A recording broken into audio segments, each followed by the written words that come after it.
العظيم أعوذ بالله من الشيطان اللعين الرجيم بسم الله الرحمن الرحيم الحمد لله الذي هدانا لهذا وما كنا لنهتدي لولا أن هدانا الله لقد جاءت رسل ربنا بالحق مولانا ومولا الثقلين محبوب رب المشرقين جد الحسن والحسين بالقاسم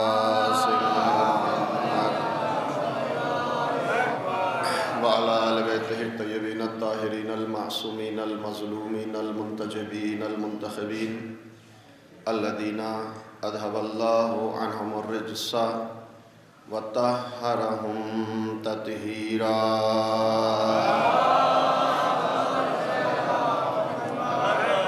ولعنة الله على أعدائهم وقتلتهم وغاصبي حقوقهم ومنكري فضائلهم المنحرفين عنهم والشاكين فيهم من الآن إلى قيام يوم الدين أما بعد فقد قالت فاطمة الزهراء سلام الله عليها إياك والابتهاج من الدم فإن الابتهاج به أعظم من ركوبه صلوات محمد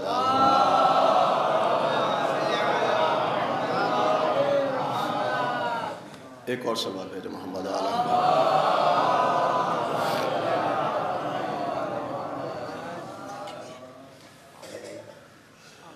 شہزادی کونین معصومہ عالمیان صدیقہ طاہرہ حضرت فاطمۃ الزہرا سلام اللہ علیہا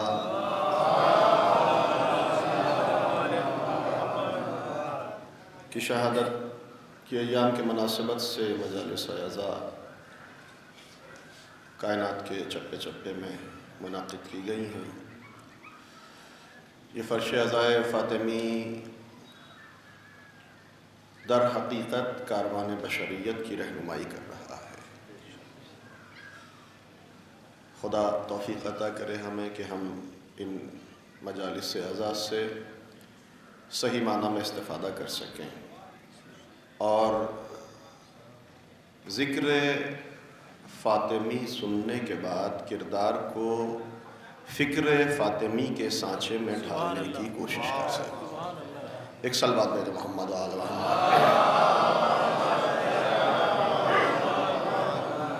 اگر جسارت نہ ہو تو گزارش تھوڑی سی کرنا آگے آج تشریف لے آئیے، تھوڑا سا آگے آ جائیے، ابھی جگہ خالی ہے کافی۔ بعد میں ظاہر سی بات ہے مجلس میں بھی تھوڑا سا ڈسٹرب ہوتا ہے، لوگوں کو بھی پریشانی ہوتی ہے، صلوات بھیجتے ہوئے تھوڑا سا آگے آ جائیے۔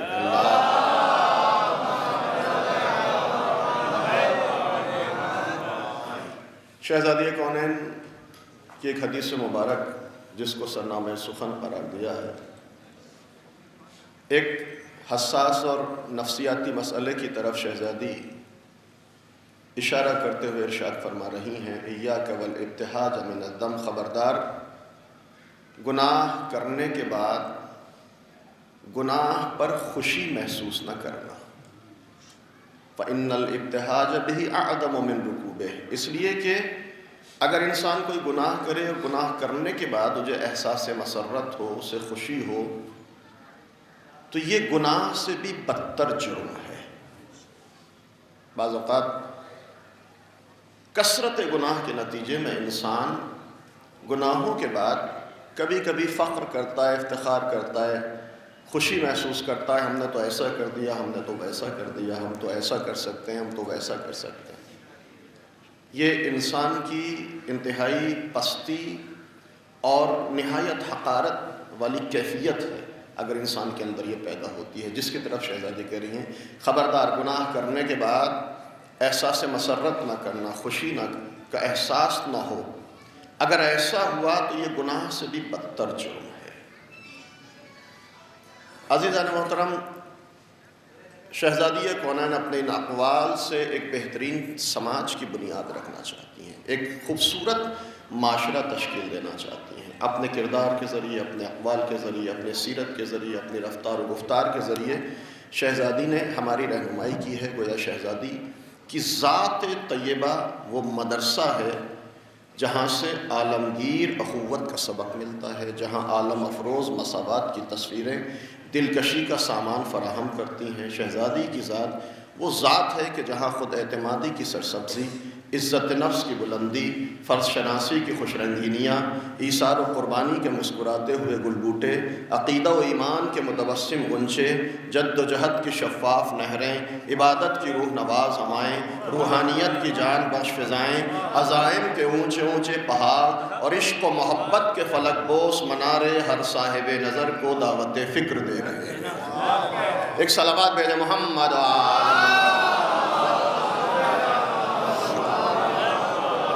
ذرا بلند آواز میں بہتر انداز میں درود بھیجے عظمت محمد و آل محمد۔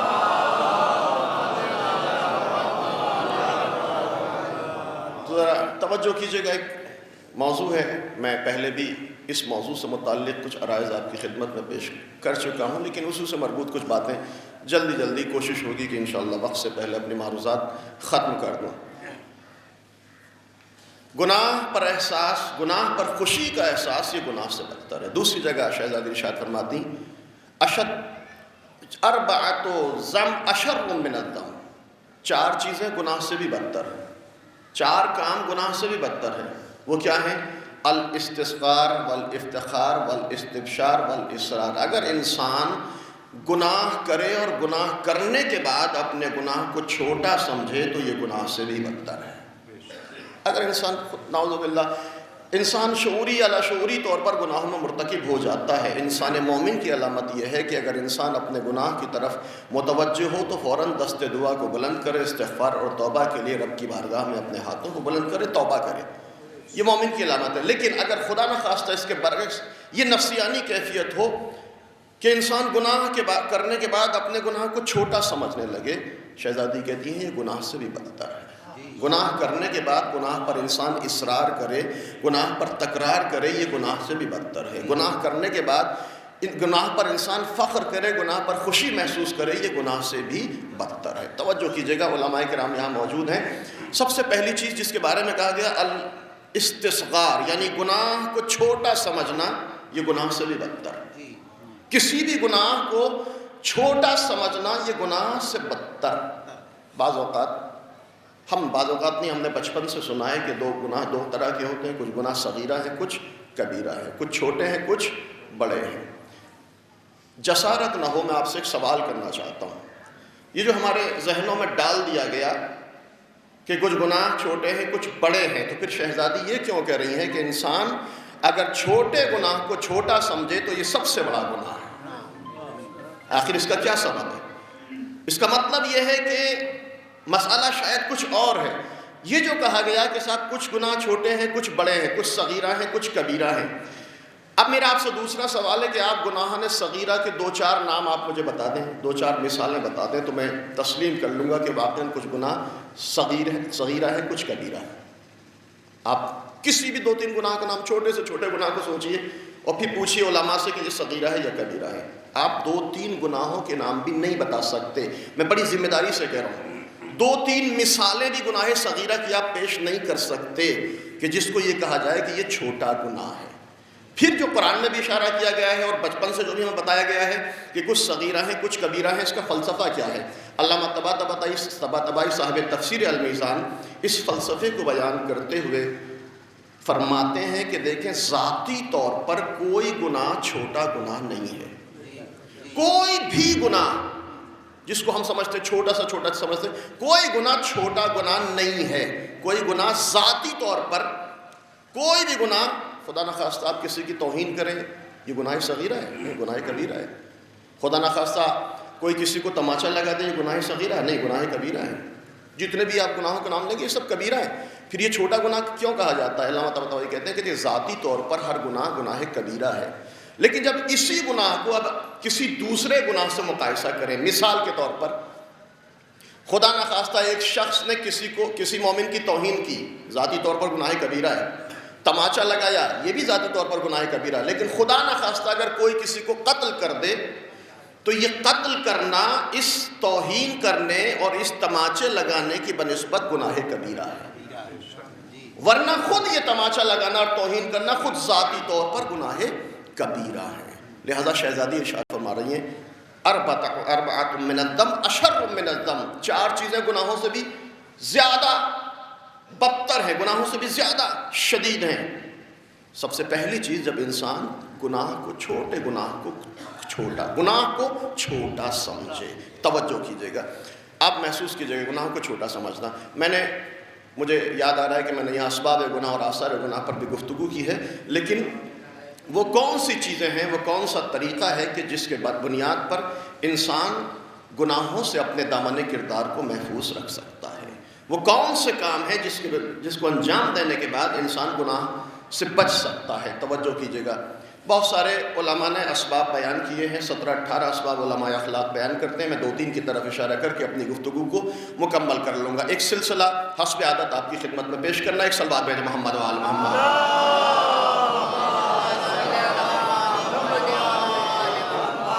گناہوں سے بچنے کا سب سے پہلا طریقہ، مولا امیر المومنین حضرت علی بن ابی طالب علیہ السلام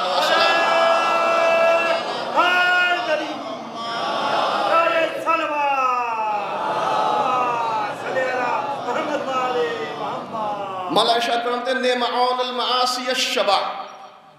توجہ کیجئے گا، یہ وہ مسائل ہیں جو ہماری زندگیوں میں ہر روز آتے ہیں، صرف توجہ کی ضرورت ہے۔ گناہ سے بچنے کا پہلا طریقہ مولا کہتے ہیں کہ نعمعون المعاصی الشبع، پرخوری گناہوں کے لیے بہترین مددگار چیز ہے۔ گویا علی یہ بیان کر رہے ہیں کہ اگر گناہوں سے بچنا چاہتے ہو تو اپنی خوراک پر کنٹرول کرو۔ اگر انسان خوراک پر کنٹرول نہیں کرے گا، پرخوری سے پرہیز نہیں کرے گا، تو اس کے قدم آسانی سے گناہوں کی طرف بڑھتے چلے جائیں گے۔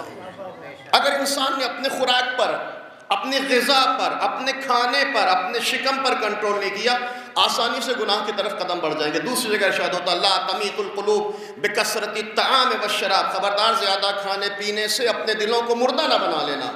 فإن القلب يموت بها، اس لیے کہ زیادہ کھانے سے دل مردہ ہو جاتا ہے۔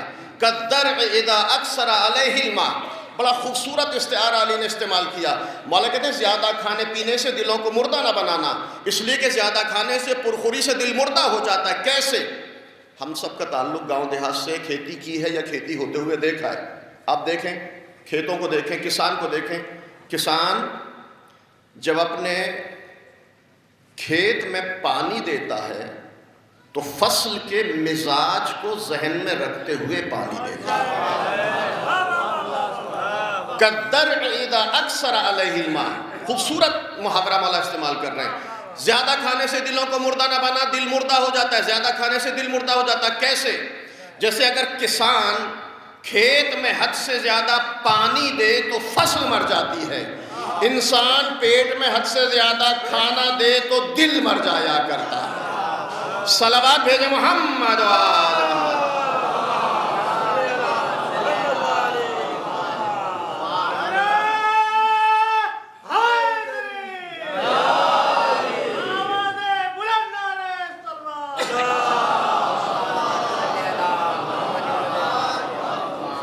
نعمعون المعاصی الشبع، پرخوری گناہوں کے لیے بہترین مددگار چیز ہے۔ اگر انسان چاہتا ہے گناہوں سے بچے تو ضرورت ہے کہ اپنے خوراک پر کنٹرول ہو۔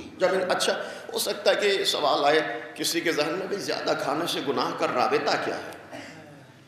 خوراک الگ چیز ہے، گناہ الگ چیز ہے، پرخوری ایک الگ چیز ہے، گناہ ایک الگ چیز ہے، اس کا رابطہ کیا ہے؟ میں بالکل عوامانہ اور سادہ زبان میں آپ کی خدمت میں عرض کرنا چاہتا ہوں، یاد رکھیے گا عزیزان محترم، اگر انسان زیادہ کھانے پینے کا عادی ہو جائے تو پھر نہ حرام دیکھتا ہے نہ حلال، نہ جائز دیکھتا ہے نہ ناجائز، نہ مکروہ دیکھتا ہے نہ مباح، نہ حسن دیکھتا ہے نہ مستحسن، نہ عزیز دیکھتا ہے نہ رشتہ دار، نہ یتیم دیکھتا ہے نہ بیوہ، نہ مکتب دیکھتا ہے نہ مدرسہ، نہ آزاداری دیکھتا ہے نہ چندہ، نہ کھیت دیکھتا ہے نہ کھلیان۔ کھانے پہ آتا ہے پورے کا پورا باغ ہڑپ جاتا ہے، سانس بھی نہیں لیتا ہے۔ صلوات بھیجیں محمد۔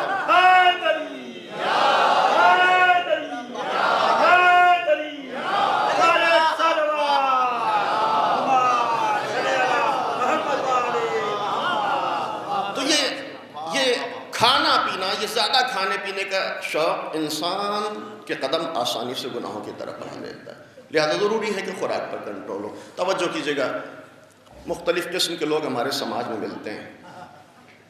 کچھ ایسے ہیں جو کھاتے ہیں جینے کے لیے، لیکن کچھ ایسے ہیں جو جیتے ہیں کھانے کے لیے۔ یہ والا گروہ جلدی سے گناہوں کی طرف بڑھ جاتا ہے۔ اچھا، جب یہ ایک اور تقسیم آپ محسوس کیجئے گا سماج میں، کچھ ایسے ہیں جو نہ خود کھاتے ہیں نہ دوسروں کو کھلاتے ہیں۔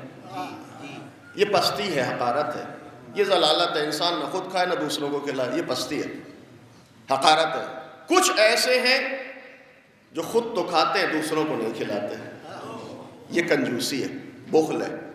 کچھ ایسے ہیں جو نہ خود کھاتے نہ دوسروں کو کھلاتے، یہ حقارت اور پستی۔ کچھ ایسے ہیں جو خود کھاتے دوسروں کو نہیں کھلاتے، یہ بخل ہے۔ کچھ ایسے ہیں جو خود بھی کھاتے ہیں دوسروں کو بھی کھلاتے ہیں، یہ سخاوت ہے۔ لیکن عزیزو، اس سے بڑھ کر بھی ایک مرحلہ ہے۔ کچھ نہ خود کھاتے نہ دوسروں کو کھلاتے ہیں، یہ پستی اور حقارت۔ کچھ خود بھی کھاتے ہیں دوسروں کو بھی کھلاتے ہیں، یہ بخل اور کنجوسی۔ کچھ ایسے ہیں جو خود بھی کھاتے ہیں دوسروں کو بھی کھلاتے ہیں، یہ سخاوت ہے۔ لیکن عزیزو، کچھ ایسے ہیں جو خود نہیں کھاتے دوسروں کو کھلاتے ہیں۔ ایک صلوات بھیجے محمد و آل محمد۔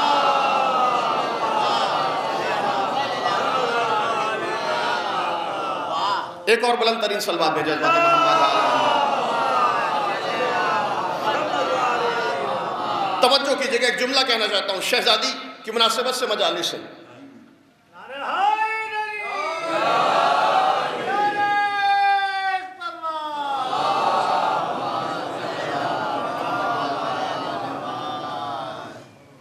ایک اور صلوات بھیجے حضرت محمد۔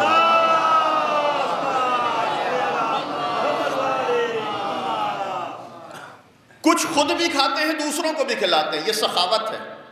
لیکن ایک مرحلہ، کچھ ایسے ہیں جو خود نہیں کھاتے دوسروں کو کھلاتے ہیں، یہ ایثار ہے، یہ ایثار ہے۔ وَيُؤْثِرُونَ عَلَىٰ أَنفُسِهِمْ وَلَوْ كَانَ بِهِمْ خَصَاصَةٌ۔ میرے حبیب مومنین میں کچھ ایسے ہیں جو ہمیشہ دوسروں کو اپنے نفس پر مقدم رکھتے ہیں، خود سختیوں میں مبتلا رہتے ہیں۔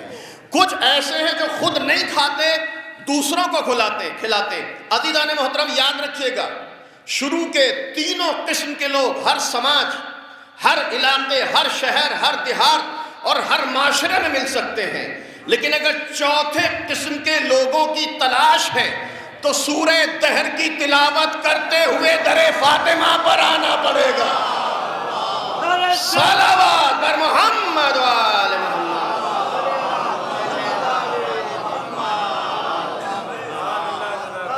یہ وہ ہیں جو خود نہیں کھاتے دوسروں کو کھلاتے، جن کے لیے قرآن کہتا ہے وَيُؤْثِرُونَ عَلَىٰ أَنفُسِهِمْ وَلَوْ كَانَ بِهِمْ خَصَاصَةٌ۔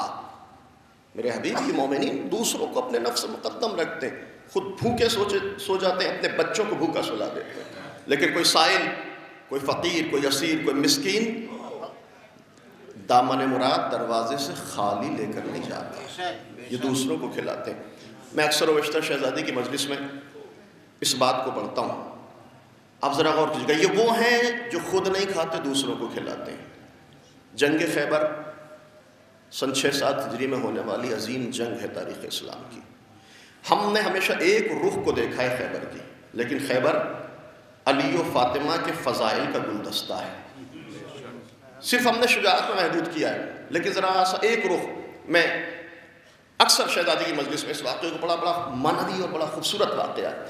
6 ہجری وہ جنگ خیبر وہ جنگ ہے کہ جس کے بعد مسلمانوں کے حالات مالی اور معاشی اعتبار سے یکسر تبدیل ہوئے۔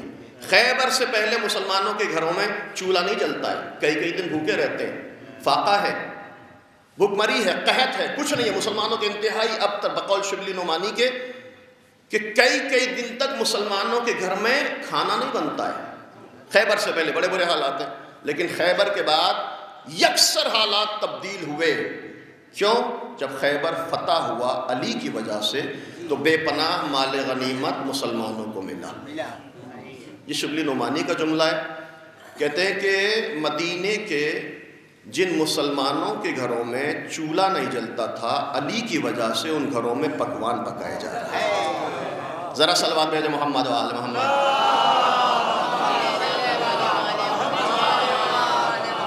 یہ وہ ہیں جو خود نہیں کھاتے دوسروں کو کھلاتے۔ توجہ کیجئے گا، خیبر میں بے پناہ مال غنیمت ملا، آپ جانتے ہیں کتنا مال غنیمت ملا؟ مسلمان اپنے اونٹوں کی پشت پر لاد لاد کر مال غنیمت اپنے گھروں پر لے کر آئے. سارے مسلمانوں کو مال غنیمت ملا. تو سوال یہ ہے کہ وہ علی جو فاتح خیبر تھا، کیا اس کو مال غنیمت نہیں ملا؟ تاریخ کہتی ہے کہ مسلمانوں سے کہیں زیادہ علی کو مال غنیمت ملا. لیکن علی کا جملہ ہے نہج البلاغہ میں، واللہ ما ادخرت من غنائم وفرا، میں نے مال غنیمت سے ذخیرہ اندوزی نہیں کی ہے. اچھا، علی کہہ رہے ہیں میں نے مال غنیمت سے ذخیرہ اندوزی نہیں کی. تاریخ کہہ رہی ہے کہ علی کو مسلمانوں سے بھی زیادہ مال غنیمت ملا. علی کہہ رہے ہیں میں نے مال غنیمت سے ذخیرہ اندوزی کی ہی نہیں.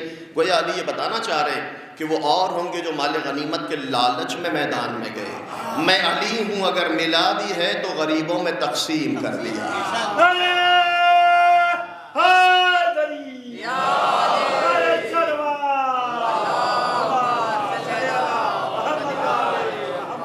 سارے مسلمانوں کو مال غنیمت ملا. اونٹوں کی پشت پہ لاد لاد کر مسلمان مال غنیمت اپنے گھروں کو پہنچے. تاریخ کہتی ہے علی کو بھی مسلمانوں سے کہیں زیادہ مال غنیمت ملا. خیبر فتح ہوا، مال غنیمت ملا. ساری مسلمان عورتیں خوش ہیں، بچے خوش ہیں، عوام خوش ہے. مسلمان عورتیں مدینے کی سرحد پر اپنے مردوں کے استقبال کے لیے کھڑی ہیں.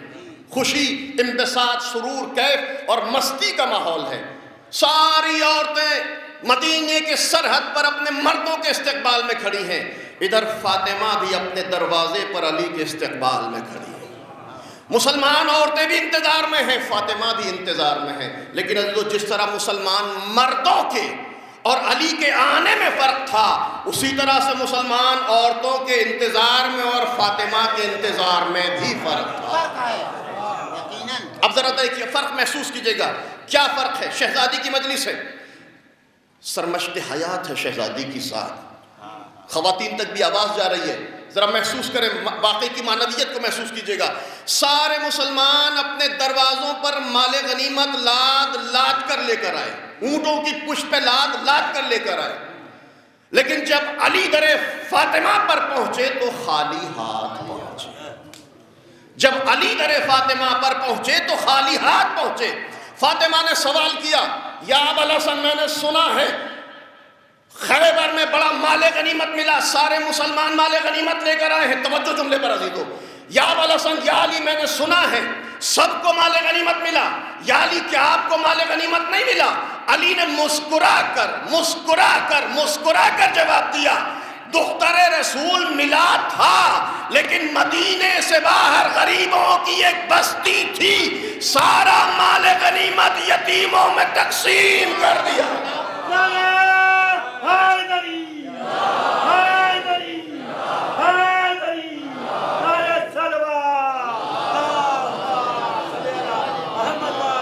ذرا بلند آواز میں درود بھیجا حضرت محمد و آل محمد پر. سارا مال غنیمت یتیموں میں، غریبوں میں تقسیم کر دیا. اچھا، ایسا تو نہیں ہے کہ مسلمانوں کے حالات خیبر سے پہلے اچھے نہیں تھے، علی کے حالات اچھے تھے؟ نہیں، فاطمہ کے گھر کے حالات بھی مسلمانوں کے گھر کے حالات سے بدتر تھے. تاریخ کہتی ہے حسن حسین چھوٹے ہیں، عمری کیا ہے، سنی کیا ہے، 3-4 سال کی عمر، چھوٹے، کئی دن سے فاقہ ہے، کچھ نہیں کھایا ہے. اب یہ محسوس کیجئے گا ذرا، آپ بھی کسب معاش کے لیے جاتے ہیں، کمانے کے لیے جائیں، آپ کے گھر کے حالات اچھے نہ ہوں، کچھ دن کے بعد آپ اپنے وطن واپس آئیں، بیوی کو یہ اطلاع مل گئی ہو کہ مال کمایا ہے، دولت حاصل کی ہے، لیکن آپ اپنے گھر خالی ہاتھ پہنچ جائیں. میرا آپ سے سوال ہے، گھر کے حالات کیسے ہوں گے؟ ماحول کیسا ہوگا؟ گھر میں چھوٹے چھوٹے بچے کھانے کے لیے کچھ نہ ہو، ایک مدت کے بعد آپ آئیں اور خالی ہاتھ پہنچ جائیں دروازے پر، درحالی کہ یہ خبر بھی پہنچ چکی ہو کہ دولت حاصل ہو گئی ہے، مال مل چکا ہے، لیکن اس کے باوجود آپ خالی ہاتھ پہنچ جائیں. آپ انصاف سے بتائیں کیفیت کیا ہوگی؟ جانے قربان ہو جائیں عصمت علی و فاطمہ پر. یہ خانوادہ سرمشق حیات کیوں ہے؟ مشعل راہ کیوں ہے؟ نمونہ عمل اور اسوہ حسنہ ہمارے لیے کیوں ہے؟ آئے کاروان بشریت آئے علی اور فاطمہ کے دروازے پر، دیکھیں زندگی کے اصول کیا ہیں. فاطمہ سوال کر رہی ہے، یا ابا الحسن سنا ہے بڑا مال غنیمت ملا، یا علی بڑا مال غنیمت ملا ہے. دختر رسول ملا تھا، لیکن سارا مال غنیمت غریبوں اور یتیموں میں تقسیم کر دیا۔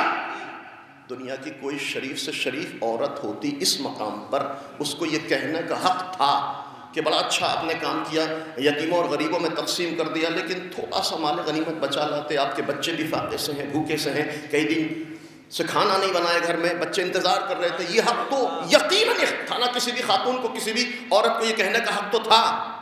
لیکن آئے ذرا کردار فاطمی کو دیکھیں، کردار فاطمہ کو دیکھیں۔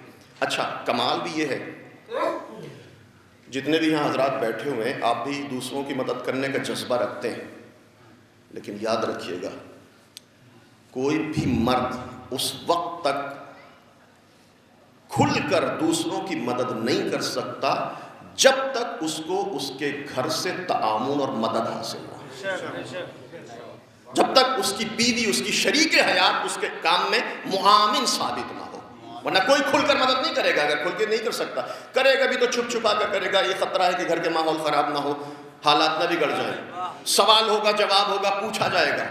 لیکن کمال یہ ہے کہ علی در فاطمہ پر آئے، فاطمہ نے سوال کیا، علی مسکرا رہے ہیں، علی مسکرا رہے ہیں، علی مسکرا رہا، اور مسکرا کر کہہ رہے ہیں دختر رسول ملا تھا، لیکن سارا مال غنیمت غریبوں اور یتیموں میں تقسیم کر دیا۔ خواتین اگر آواز جا رہی ہے، جتنی بھی تعداد میں ہے، جملہ سنیں شہزادی کی حیات طیبہ سے، اپنی زندگی کو سجانے کے لیے توجہ کیجئے گا۔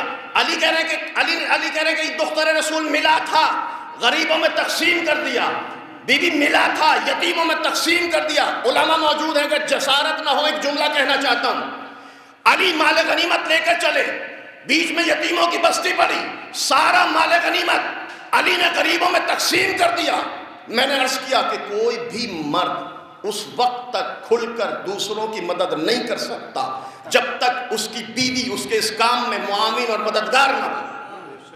علی مال غنیمت غریبوں میں تقسیم کر دیا، جسارت نہ ہو۔ یاد رکھیے گا، شاید علی ہو کر بھی یہ کام نہ کر پاتے اگر گھر میں فاطمہ جیسی بیوی نہ ہوتی۔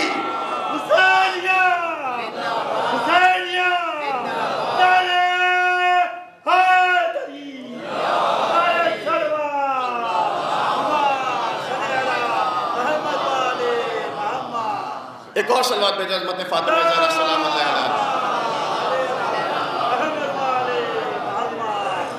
شاید علی ہو کر بھی یہ کام نہ کر پاتے اگر گھر میں فاطمہ جیسی شریک حیات نہ ہوتی۔ سارا مال غنیمت، گھر میں چھوٹے چھوٹے بچے بھوکے سے، مال غنیمت غریبوں اور یتیموں میں تقسیم کر دیا۔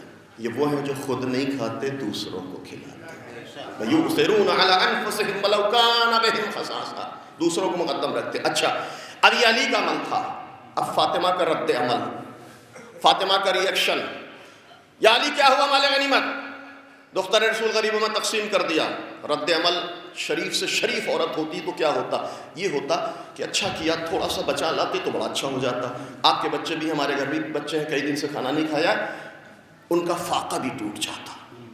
3-4 سال کے حسن و حسین، زینب و کلثوم ان سے بھی چھوٹی ہیں، اگر بچے بھوکے ہیں، کائنات کی شریف سے شریف ترین عورت ہوتی، اس کو یہ کہنے کا اگر اعتراض بھی نہیں تھا تو ادب سے یہ کہنے کا حق حاصل تھا کہ آپ نے بڑا اچھا کیا، تھوڑا سا بچا کر لے آتے۔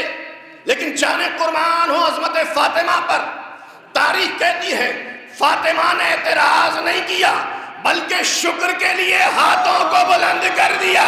پالنے والے تیرا شکر ادا کرتی ہوں کہ تو نے مجھے علی جیسا شوہر دیا۔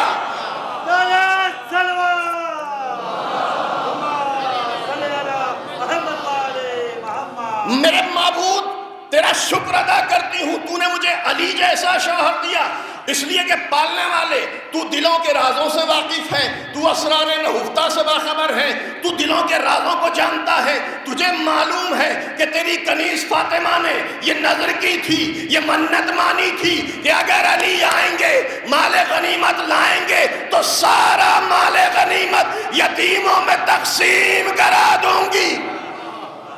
نکالنے والے یہ نظر کی تھی اگر علی آئیں گے مال غنیمت لائیں گے تو سارا مال غنیمت غریبوں میں تقسیم کرا دوں گی. خدایا تیرا شکر ادا کرتی ہوں تو نے علی جیسا شوہر دیا، اس لیے کہ ارادہ میں کرتی ہوں جامع عمل علی پر.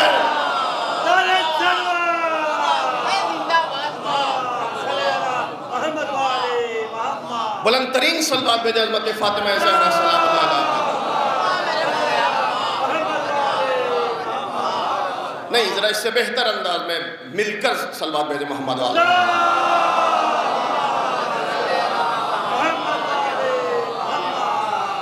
یہ وہ ہیں جو خود نہیں کھاتے، دوسروں کو کھلاتے. وَيُؤْثِرُونَ عَلَىٰ أَنفُسِهِمْ وَلَوْ كَانَ بِهِمْ خَصَاصَةٌ. مومنین دوسروں کو اپنے نفس سے مقدم رکھتے ہیں. تھوڑا سا شاید میں اپنے موضوع میں کٹوتی کروں گا، لیکن شہزادی کی مجلس ہے. مولا امیر المومنین مسجد نبوی میں ہیں، نماز ہو رہی ہے، پیغمبر ہیں، اصحاب ہیں. سائل آتا ہے یا رسول اللہ بھوکا ہوں. سارے صحابہ خاموش. پیغمبر نے اپنے اصحاب سے کہا کون ہے اسے جو کھانا کھلائے؟ سارے صحابی خاموش. وہی کھڑا ہوا جو ہمیشہ حاجت مندوں کی حاجت روائی کرتا تھا. علی. یا رسول اللہ انا. یا رسول اللہ میں. پیغمبر نے 3 مرتبہ اپنے صحابیوں سے کہا کوئی ہے جو کھانا. اچھا ایسا نہیں ہے کہ خدا نخواستہ صحابہ کنجوس ہوں، بخیل ہوں، کھلانا نہیں چاہتے ہیں. نہیں تھا ہی نہیں بیچاروں کے پاس. واقعی نہیں. اب جس کے گھر میں نہ ہو وہ کسی مہمان کو کیسے لا سکتا ہے، کسی کو کیسے دے سکتا ہے. لیکن علی بار بار کھڑے ہو رہے ہیں. حتیٰ یہ روایت ہے، تاریخ ہے کہ جب اصحاب کی طرف سے سارے اصحاب سروں کو جھکائے بیٹھے، پیغمبر نے ازواج سے کہا، حجرے ملے ہوئے مسجد سے، تم میں ہے کچھ کھانا کھلائے؟ وہاں سے بھی نفی ہے، وہاں سے بھی کوئی آواز نہیں ہے. یا رسول اللہ کچھ بھی نہیں ہے. اچھا واقعاً حالات خراب تھے، کسی کے نہ ازواج کے پاس کچھ تھا نہ اصحاب کے پاس. لیکن تاریخ کہتی ہے 3 مرتبہ علی کھڑے ہوئے ہیں. یا رسول اللہ انا، یا رسول اللہ انا، یا رسول اللہ انا. 3 مرتبہ. اچھا علی کھڑے ہو رہے ہیں، نہ صحابہ بول رہے ہیں نہ ازواج بول رہی ہیں، علی بار بار بول رہے ہیں. کیا علی کے گھر کے حالات اصحاب کے گھر کے حالات سے بہتر تھے؟ ازواج کے حالات سے بہتر فاطمہ کے حالات تھے؟ نہیں، حالات تو علی کے یہاں کے بھی بدتر. پھر یہ کیا مسئلہ ہے؟ وہ کون سا جذبہ ہے کہ علی بار بار کھڑے ہو جا رہے ہیں؟ صحابہ خاموش ہیں، صحابہ کوئی نہیں. صحابیوں میں سے ایک صحابی نہیں کھڑا ہوا. بار بار علی کھڑے ہو رہے ہیں، صحابی خاموش ہیں، علی بول رہے ہیں. مسئلہ کیا ہے؟ مسئلہ یہ ہے کہ اصحاب کے گھر میں مسلمانوں کی عام مسلمان عورتیں ہیں، صحابیوں کے گھر میں عام مسلمان عورتیں ہیں. علی کے گھر میں فاطمہ جیسی بھی. میں نے بڑی سنجیدگی سے یہ بات کہی ہے. یہ علی کو جو جذبہ ملا ہے نا، یہ فاطمہ کی بنیاد پر ملا. یہ جو علی بار بار کھڑے ہوئے ہیں نا، بڑے ایک عالم بزرگ کا جملہ ہے، علی بعض فضائل سے محروم ہو جاتے اگر گھر میں فاطمہ جیسی بیوی نہ ہوتی. جسارت نہ ہو جائے. علی بعض فضائل سے محروم ہوتے اگر گھر میں فاطمہ جیسی خاتون نہ ہوتی.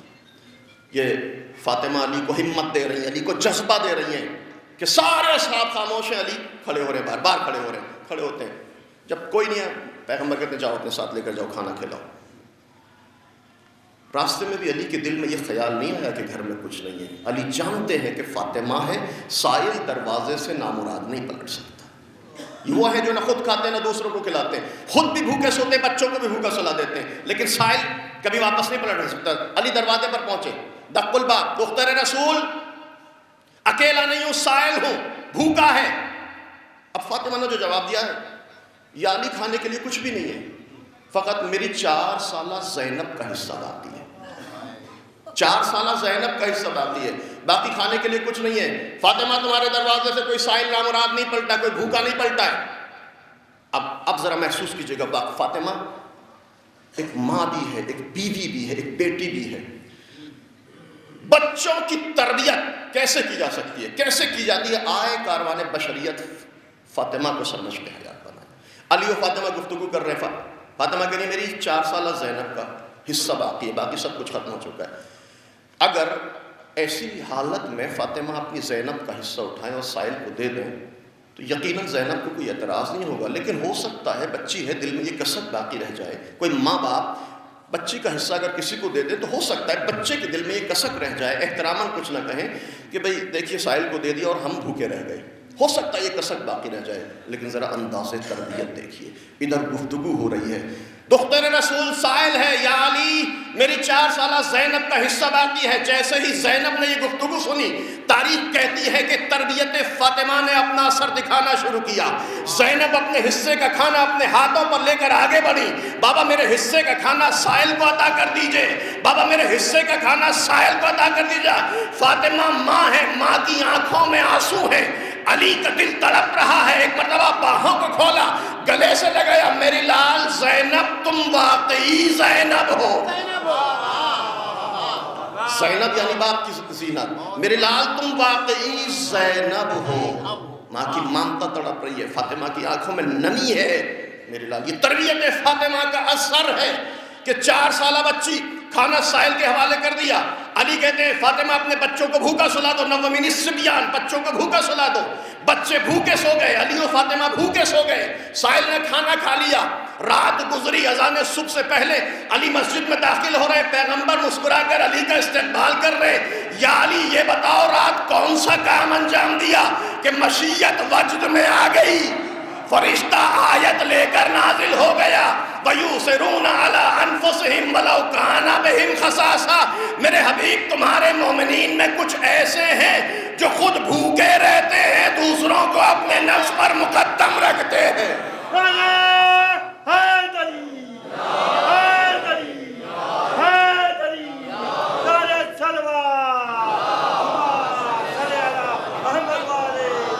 ذرا بلند آواز میں صلوات بجنت فاطمہ زہرا سلام اللہ علیہا.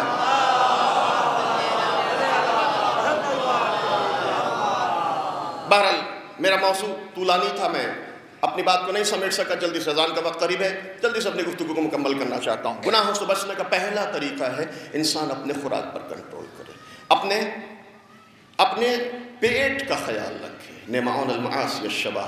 اور اس کے لیے بھی ضروری ہے کہ فاطمہ کے گھر اور اس کے خانوادے کو انسان اسوہ حسنہ قرار دے. مولا علی اپنی زندگی کے متعلق کہتے ہیں کہ میں نے تمہاری دنیا سے دن بھر میں 2 روٹیوں سے زیادہ نہیں استفادہ کیا. آپ دیکھیں لیٹر نمبر 45 میں، میرا موضوع نہیں ہے ورنہ لیٹر نمبر 45 میں علی کی خوراک، علی کی زندگی، علی کتنا کھاتے ہیں. جائیں دیکھیے. عثمان ابن حنیف کو ڈانٹ لگائیے جب عثمان کسی ایسے دسترخوان پر چلے گئے جہاں نہیں جانا چاہیے تھا. گورنر ہے عثمان ابن حنیف ملائکہ کائنات کے. بصرے کے ایک آدمی نے، ہو سکتا ہے میں یہی اپنی بات کو مکمل کر دوں، بصرے کے ایک آدمی نے دعوت دی. مولا نے خط لکھا ہے لیٹر نمبر 45. قد بلغنی ان من فتیۃ اہل البصرہ قد دعاک الی مأدبۃ فصرات الیک تستطاب لک الانوان وتنقل الیک الجفان. عثمان ابن حنیف، میں نے سنا ہے کہ بصرے کے ایک امیر انسان نے تمہیں اپنے دسترخوان پر بلایا اور تم نے لپک کر اس کی دعوت قبول کر لی. تمہارے سامنے بڑے بڑے ڈش رکھے جا رہے تھے، بڑے بڑے ڈونگے رکھے جا رہے تھے. تستطاب لک الانوان وتنقل الیک الجفان. اچھا، کیا علی کو اس بات پر اعتراض تھا کہ کسی امیر اور کسی دولت مند کے دسترخوان پر عثمان ابن حنیف چلے گئے؟ نہیں عزیزو، اس بات پر اعتراض نہیں ہے. اعتراض اس سے ہٹ کر ہے. اعتراض کیا ہے؟ مولا خود فرماتے وما ظننت انک تجیب الی طعام قوم اعینہم مجفوف وغنیہم مدعوم. عثمان ابن حنیف، مجھے اس بات پر اعتراض نہیں کہ تم کسی دولت مند کے دسترخوان پر چلے گئے. اعتراض اس بات پر ہے کہ تم ایسے دسترخوان پر بیٹھے جہاں امیروں کی آؤ بھگت ہو، غریبوں کو دھتکارا جاتا ہو. خبردار ایسے دسترخوان پر نہ چلے جانا، ایسے کھانے پر نہ بیٹھنا. وما ظننت انک لا تجیب. صلوات بھیج محمد و آل محمد.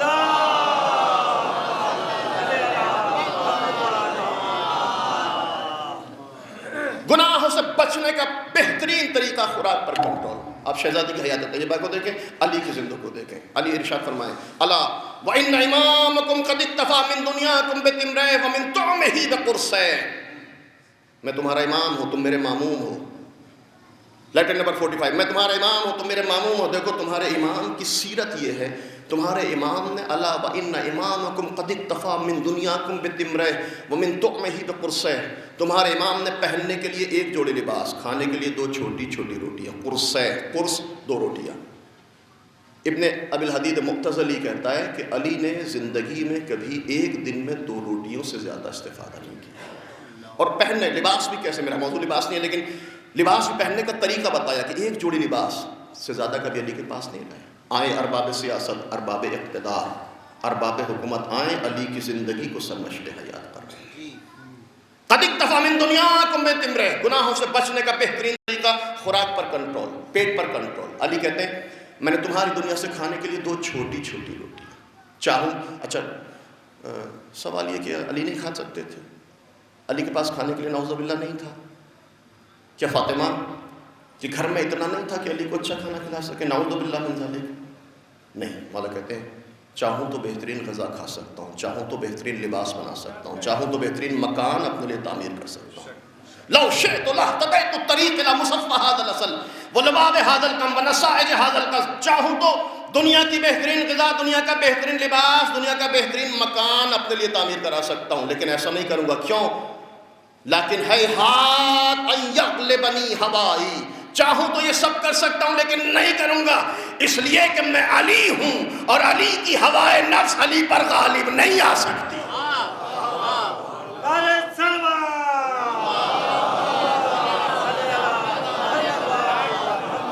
میں علی ہوں، علی کی ہوائے نفس. اچھا کبھی کبھی ہم زہد، مجبوری کا نام زہد رکھ دیتے ہیں، ہے ہی نہیں تو کیا کھائے گا انسان. یہ زہد نہیں ہے. زہد یہ ہے کہ سب کچھ ہوتے ہوئے سادہ زندگی گزارے. ایسا نہیں ہے کہ نعوذ باللہ علی کے پاس نہیں تھا، علی کہتے ہیں چاہوں تو یہ کام کر سکتا ہوں لیکن نہیں کروں گا. یہ حقیقی زہد ہے. اچھا ایک اور سوال ہوتا ہے، اگر علی کی خوراک اتنی کم تھی، علی کو اپنے پیٹ پر اتنا کنٹرول تھا، اپنی خوراک پر اتنا کنٹرول تھا کہ دن بھر میں تو چھوٹی چھوٹی، تو یہ پھر سوال، یہ پھر علی نے اتنے بہادری کے کارنامے کیسے انجام دیے؟ خیبر کیسے فتح کیا؟ مرہ اندر کو کیسے پچھاڑا؟ اس لیے کہ ہم یہ سمجھتے ہیں کہ جتنا کھائیں گے اتنی ہی صحت بنے گی. بقول علامہ جوادی کے کہ سماج کی مشکل یہ ہے کہ ورم کا نام صحت رکھ دیا گیا، موٹاپے کو بہادری سے تعبیر کرنے لگے. بھائی کھائیں گے تو باڈی بنے گی تو طاقت آئے گی اور پھر اس کے بعد بہادری کے کارنامے انجام دیے جائیں گے. سوال، جب علی کی خوراک اتنی کم تو علی نے اتنے بہادری کے کارنامے کیسے انجام دیے؟ علی بھی جانتے ہیں کہ آنے والے زمانے میں کوئی زنانہ مزاج مسلمان ضرور اس بات پر اعتراض کرے گا کہ جب علی کی خوراک اتنی کم تو علی نے ایسا کیسے کر دیا، ویسا کیسے کر دیا. علی نے جواب دیا ہے اسی لیٹر نمبر 45. نوجوان جائیں مطالعہ کریں اس لیٹر نمبر 45 کا. علی جواب دیتے ہیں کأن یقول بکم القائل، میں دیکھ رہا ہوں کہ کہنے والا کہہ رہا ہے، معترض اعتراض کر رہا ہے، مستشکل اشکال کر رہا ہے کہ لو کان ھذا قوت علی بن ابی طالب، جب ابو طالب کے بیٹے کی خوراک اتنی کم تو قد قعد بحذاف عن قتال الاقران و مناظرۃ الشجعان، جب ابو طالب کے بیٹے کی خوراک اتنی کم تو بہادری کے کارنامے کیسے انجام دیے، عربوں کے سورماؤں کو کیسے پست کیا، خیبر کیسے فتح کیا، مرحب اندر کو کیسے پچھاڑا. علی جواب دیتے ہیں کہ جاؤ، اگر علی کی بہادری کا اندازہ لگانا ہے تو علی کی خوراک کو نہ دیکھو، یہ نہ کہنا کہ جب علی کی خوراک اتنی کم تو بہادری کے کارنامے کیسے انجام دیے. مولا کہتے جاؤ کسی بیابان میں، کسی جنگل میں، کسی صحرا میں جاؤ، تمہیں 2 طرح کے درخت ملیں گے. لأن الشجرة البریة أصلب عودا والرباط الخضرة ورق جلود وعبد خمودا. مولا کہتے ہیں 2 طرح کے درخت، 2 طرح کے پودے ملیں گے. ایک پودا، ایک درخت وہ ہے جو نرم و نازک زمین میں اگتا ہے، ایک درخت وہ ہے جو پتھریلی زمین میں اگتا ہے. مولا کہتے ہیں نرم و نازک زمین میں اگنے والا پودا ہوا کے ایک جھونکے کو برداشت نہیں کر پاتا، لیکن وہ پودا جو سنگلاخ وادیوں میں اگے، جو سنگلاخ وادیوں میں، جو پتھریلی زمین میں اگے، طوفان آ کر چلے جاتے ہیں، اس کے پائے سے بات میں لغزش نہیں آ سکتی.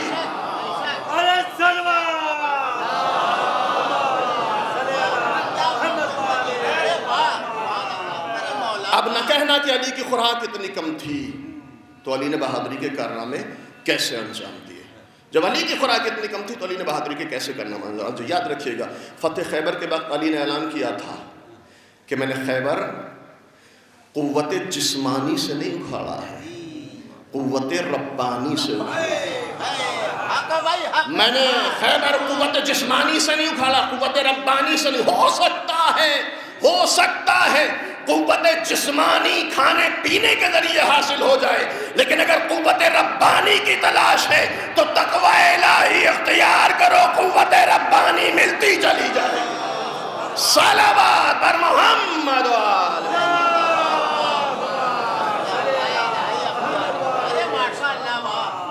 ایک بلند صلوات بھیجیں امت محمد وآل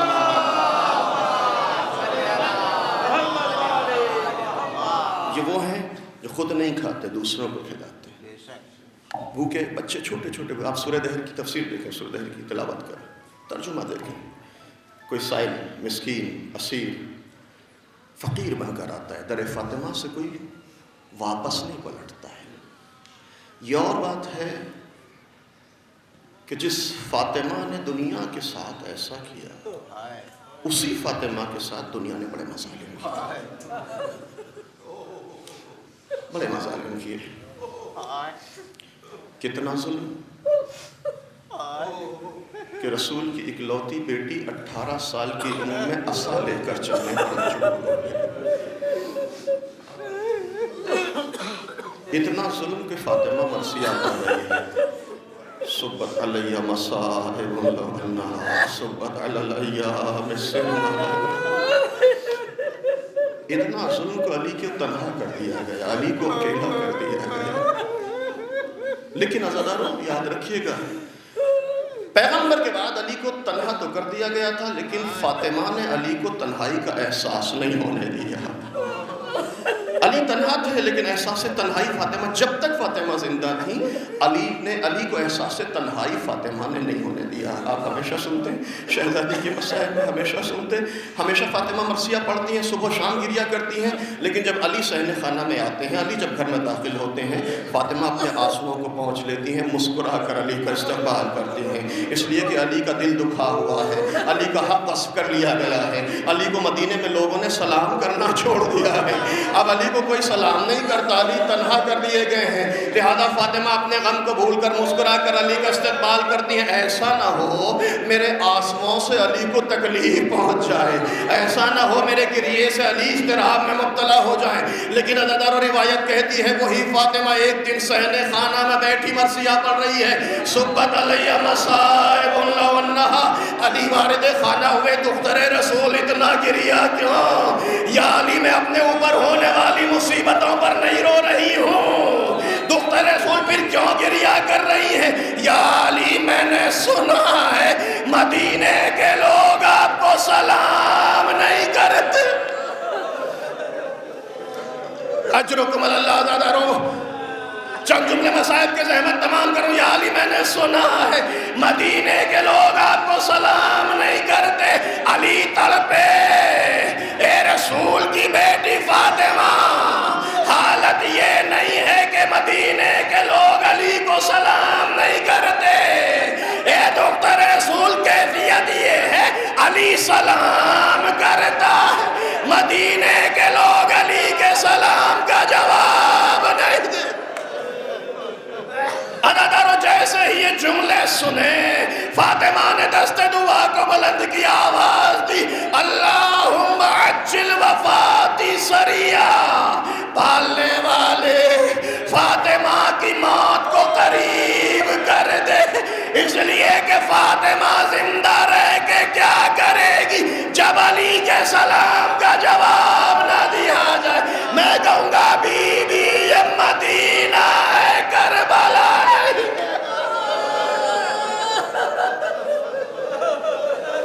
اجرکم اللہ، اجرکم اللہ عزاداروں،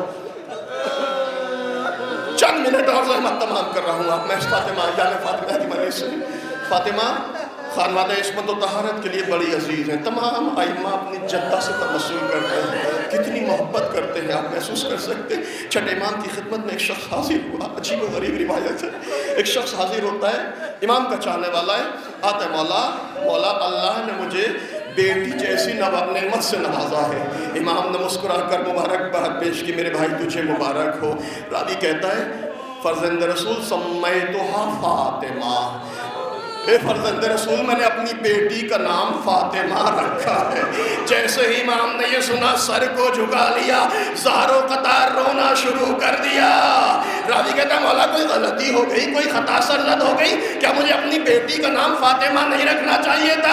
امام کہتے ہیں نہیں، تو نے بڑا اچھا کیا، اپنی بیٹی کا نام میری جدہ کے نام پر رکھا، لیکن یاد رکھ جب تو نے اپنی بیٹی کا نام میری جدہ کے نام پر رکھ دیا ہے تو خبردار فلا تسبها ولا تلعنها ولا تضربها، خبردار کبھی اپنی بیٹی سے جھڑک کے نہ بولنا، کبھی اسے برا بھلا نہ کہنا، کبھی اس کے رخسار پر تماچے نہ لگانا۔ اجرکم اللہ، اتنی محبت آئمہ اپنی جدہ سے کرتے، اتنی خبردار بیٹی کا نام اگر فاطمہ رکھا ہے تو کبھی چھڑک کر نہ بولنا، کبھی برا بھلا نہ کہنا، کبھی اس کے ساتھ بد کلامی نہ کرنا، اس کو ضرب و شتم نہ کرنا۔ اجرکم اللہ زیادہ رو۔ ایک روایت زحمت تمام کر رہا ہوں، چھٹے امام کا زمانہ ہے، چھٹے امام کا زمانہ، بنو عباس، عجیب و غریب ماحول ہے، شیعوں پر بڑا ظلم ہو رہا ہے، شیعوں خفقان کا ماحول ہے، سانس لینے کی اجازت نہیں ہے۔ روایت کہتی ہے کہ اسی زمانے میں ایک ضعیفہ جو علی کی چاہنے والی ہے، شاید میری روایت پہلے بھی پڑھ چکا ہوں، لیکن شہزادی کی مجلس سے ایک بیوی ایک ضعیفہ چاہنے والی علی کی ہے، اپنے کسی کام سے گھر سے باہر نکلتی ہے، جیسے ہی گھر سے باہر نکلی اسے ٹھوکر لگی تو زمین پر گری، زمین پہ گرتے ہی اس نے آواز دی یا فاطمہ الزہرا، اے بی بی میری مدد کیجئے، اور اس کے بعد شہزادی کے قاتلوں پر اس نے لعنت بھیجی ہے۔ بنو عباس کے جاسوسوں نے سنا، اس ضعیفہ کو گرفتار کر لیا گیا، امام کے چاہنے والے بازار میں موجود ہیں، اس منظر کو دیکھا، امام کو جا کر بیان کیا مولا آپ کی چاہنے والی کو زندان میں ڈال دیا گیا، کہ اس کی خطا کیا تھی؟ مولا کوئی خطا نہ تھی، بس ہم نے دیکھا وہ زمین پر گری، اس نے اپنی مدد کے لیے آپ کی جدہ کو آواز دی۔ امام تڑپے، مصلی عبادت بچھایا، 2 رکعت نماز حاجت پڑھنے کے بعد امام نے دست دعا کو بلند کیا، پالنے والے تجھے میری جدہ کی عظمتوں کا واسطہ، پالنے والے تجھے میری جدہ کی محبت کا واسطہ، ہماری چاہنے والی کو قید ستم سے آزاد کرا دے۔ تھوڑی دیر کے بعد اطلاع ملی امام کو کہ چاہنے والی کو آزاد، امام کی دعا کا اثر، امام کی چاہنے والی کو آزاد کر دیا گیا۔ امام کہتے ہیں جاؤ میرا پیغام دو، اسے مجھے بلا کر لاؤ، میں اس سے کچھ پوچھنا چاہتا ہوں، اس سے کچھ سوال کرنا چاہتا ہوں۔ امام کا پیغام پہنچا، چاہنے والی امام کی خدمت میں حاضر ہوئی، مولا آپ نے بلایا ہے، مولا آپ نے طلب کیا ہے؟ ہاں ہم نے تجھے بلایا ہے، مولا بتائیے کیا حکم ہے؟ کہ میں تجھ سے ایک سوال کرنا چاہتا ہوں، میں تجھ سے ایک بات پوچھنا چاہتا ہوں، بتائیے مولا کیا سوال کرنا ہے، کیا پوچھنا ہے؟ کہ اتنا بتا دے، میں جانتا ہوں تو ہماری چاہنے والی ہے، تو ہماری شیعہ ہے، تو ہم سے محبت کرتی ہے، لیکن اتنا بتا دے کہ جب ہمارے چاہنے والوں پر کوئی مصیبت پڑتی ہے، کوئی جب ان کو ٹھوکر لگتی ہے، وہ کہیں گرتے ہیں، کوئی مصیبت پڑتی ہے، تو وہ میرے اپنی مدد کے لیے میرے جد علی مرتضیٰ کو پکارتے ہیں۔ اے بی بی تجھے کیا ہوا کہ تو نے میرے جد علی کو نہ پکار کر میری جدہ فاطمہ کو پکارا؟ ایک مرتبہ ضعیفہ تڑپی، مولا میں گھر سے باہر نکلی، بازار میں آئی، میرے ٹھوکر لگی، جیسے ہی ٹھوکر لگی میں زمین پر گری، میری پسلیوں میں چوٹ آ گئی، مولا جیسے ہی میری پسلیوں میں چوٹ آئی مجھے